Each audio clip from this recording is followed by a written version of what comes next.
Adrian Clarke slammed the report on his desk so hard that the glass surface rattled. Cancel them, he said coldly into the phone. On the other side of the line, the finance manager hesitated. Sir, all of them? Yes, every single credit card under Olivia Clarke's name immediately. Adrian ended the call before the man could say another word. The powerful CEO of Sterling National Bank leaned back in his leather chair, staring out at the skyline through the massive windows of his office. The city blue moved with its usual morning energy, cars rushing through the traffic, people hurrying to work.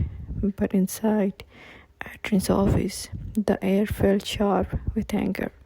Just a minute earlier, his assistant had placed a spending report on his desk. Several expensive purchases, designer stores, luxury boutiques, a private cafe reservation, all charged to Olivia's cards. Adrian's jaw tightened at the thought. For years, he had built his reputation as one of the most disciplined leaders in the banking industry. Every dollar mattered to him. Every investment had a strategy behind it. And yet, his own wife seemed to think money appeared out of nowhere. She needs a reminder, he muttered quietly to Adrian. This was not just about money, it was about control.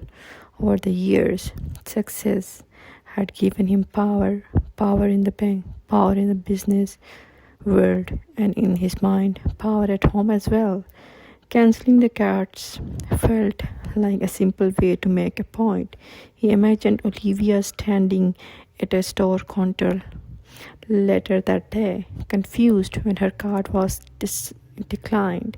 Perhaps and then she would understand who truly controlled the wealth she enjoyed.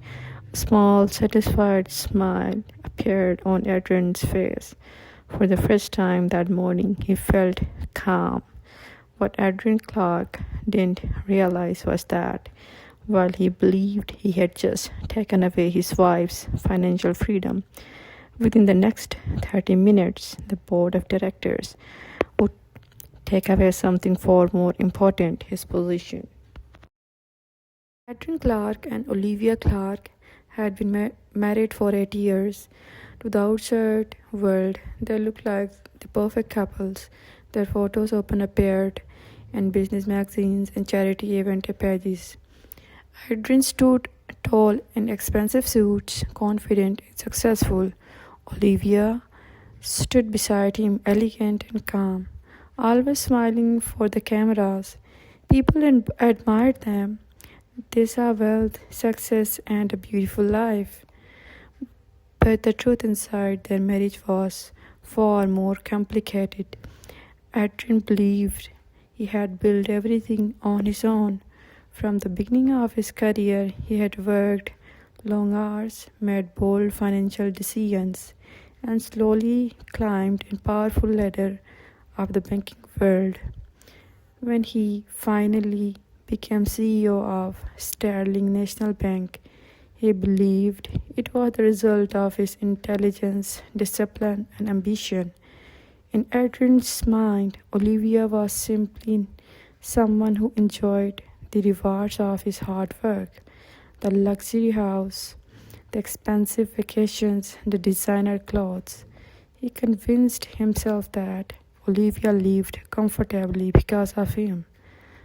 At first, their marriage had been very different. In the early years, they spent long evenings discussing business ideas and financial trends together. Olivia often asked sharp questions and offered thoughtful opinions about the banking industry. But as Adrian's career grew, his attitude slowly changed. Success gave him confidence, too much confidence. Started making decisions alone, rarely asking Olivia what she thought. When she spoke about financial strategies or market changes, Adrian sometimes smiled politely but dismissed her ideas. Eventually, Olivia stopped offering them. Adrian never noticed that change. When he failed to remember, or perhaps chose to ignore, was that Olivia had once been a highly respected financial strategist before their marriage. She had worked for several investment firms and had built a strong reputation for understanding complex markets and corporate structures. Many people in the financial world knew her intelligence. Some even believed she had the potential to lead major financial institutions one day. But after marrying Adrian, Olivia stepped away from her career. She chose a quieter role in his life, supporting him as he chased his growing ambitions. Over time, Adrian began to believe a dangerous idea that Olivia depended completely on him, and that without his success she would have nothing. It was a belief he had repeated in his mind so many times he no longer questioned it. But what Adrian Clarke didn't realize was that Olivia had never truly stopped understanding the world of finance. She had simply been watching quietly. Across the city, Olivia Clarke sat at a quiet corner table inside a small but elegant cafe. Soft music played in the background, and the smell of freshly brewed coffee filled the air. The place was calm, far away from the loud business district, where Adrian spent most of his days. Olivia sat straight in her chair, listening carefully to the man across from her. Richard, one of the most senior members of Sterling National Bank's board of directors. Their conversations had been serious and focused for nearly an hour. Separate across the table were several documents, charts, and financial reports. They spoke in low voices, discussing numbers, risks, and long-term strategy. Olivia asked sharp questions. Richard answered thoughtfully. Anyone listening nearby would have quickly realized this was not a casual meeting. Finally, the decision passed. As the waitress approached with the bill, Olivia reached calmly into her handbag and pulled out one of her credit cards. She handed it to the waitress with a polite smile. A few seconds later, the waitress returned with the small credit card machine. Olivia tapped the card. Beep. The machine flashed a message. Transaction declined. The waitress looked slightly embarrassed. I'm sorry, ma'am. It says that the card isn't working. Olivia raised her eyebrows slightly but remained calm. That's all right, she said gently. Let's try once more. The waitress tried again. Beep. Declined. For a moment, Olivia took out her phone and opened her banking app. Within seconds, she saw the notification. Every single one of her credit cards had been cancelled. Olivia leaned back in her chair, already understanding exactly what had happened. Adrian, the realization didn't shock her. Instead, a small, quiet smile appeared on her face. Richard noticed her reaction and looked curious. You don't seem surprised, he said. Olivia placed her phone calmly on the table. Not at all, she replied. The declined card didn't bother her in the slightest.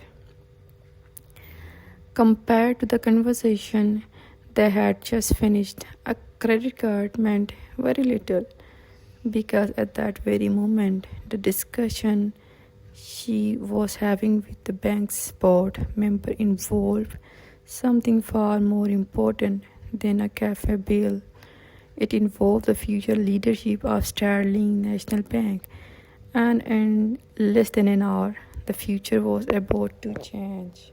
3 minutes after canceling Olivia's credit cards, Adrian Clarke was reviewing documents at his desk when his phone buzzed. A short message from the executive secretary appeared on the screen. Emergency board meeting. All directors present, please come immediately. Adrian frowned slightly. Emergency meetings were not common, but as CEO he had dealt with many sudden discussions before.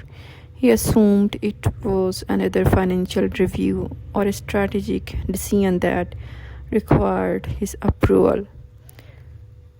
Straightening his suit jacket, Adrian stood up and walked confidently through the executive floor of Sterling National Bank.